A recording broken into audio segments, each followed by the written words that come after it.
Back when American officials thought Iran would remain an important ally, Iran bought sophisticated arms and defense equipment from the United States for both political and economic reasons. In fact, Iran was the largest single purchaser of U.S. military equipment before the Islamic Revolution in 1979, and U.S. military sales to Iran increased dramatically between 1972 and 1976. But since the Islamic Revolution, Iran has been sanctioned by major powers and has not purchased modern equipment from the West.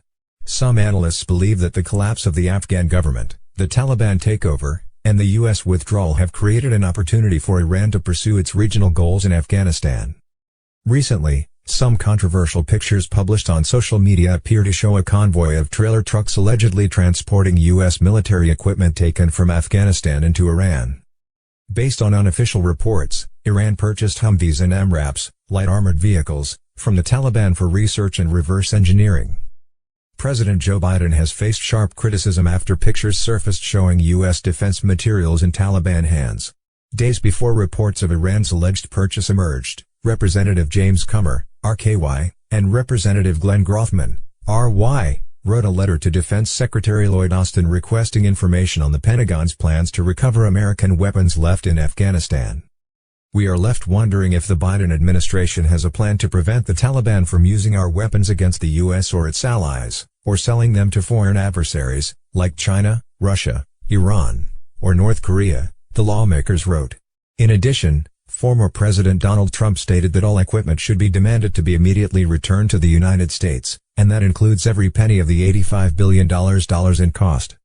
While Iranian and American authorities have not yet commented on the images, it is clear that they amount to a new blow for Biden. Bismillah Mohammadi, Afghanistan's defense minister before the Taliban takeover, tweeted one of the images circulating online, calling Iran a bad neighbor. Afghanistan's bad days won't last forever, Mohammadi added in the same tweet. Some observers believe that the Taliban will need an influx of foreign money to boost the war-torn Afghan economy. Selling off some of their new trophies and assets could provide the Taliban with the funds necessary to run Afghanistan's public sectors and rebuild the country's infrastructure. Iran probably made deals with the Taliban to buy some of these vehicles and equipment for research and reproduction purposes. So if American helicopter and airplane parts get into the hands of the Iranian government, it will be life-changing for military aircraft development, wrote Yoran Kesik, an intelligence analyst, in a social media post.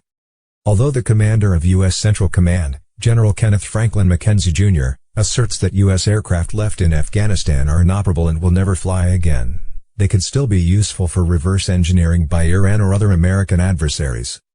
Months before the collapse of the Afghanistan government, Iran ramped up its diplomatic outreach to the Taliban. Some reports assert that Iran has provided military support to the Taliban in a bid to accelerate America's withdrawal from the country. Tehran has denied such claims.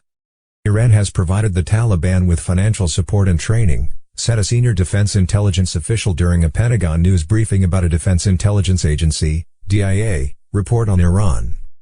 Some reports suggest that in recent years, Iran and the Taliban have worked together and independently against their common American enemy. If this cooperation continues, it should be expected that some U.S. military equipment, rendered useless or not, will be delivered to Iran for reverse engineering. According to Taliban officials, 2,000 armored vehicles, including U.S. Humvees, and up to 40 aircraft, potentially including Black Hawk helicopters, Scout attack helicopters, and military drones, are under the extremist group's control.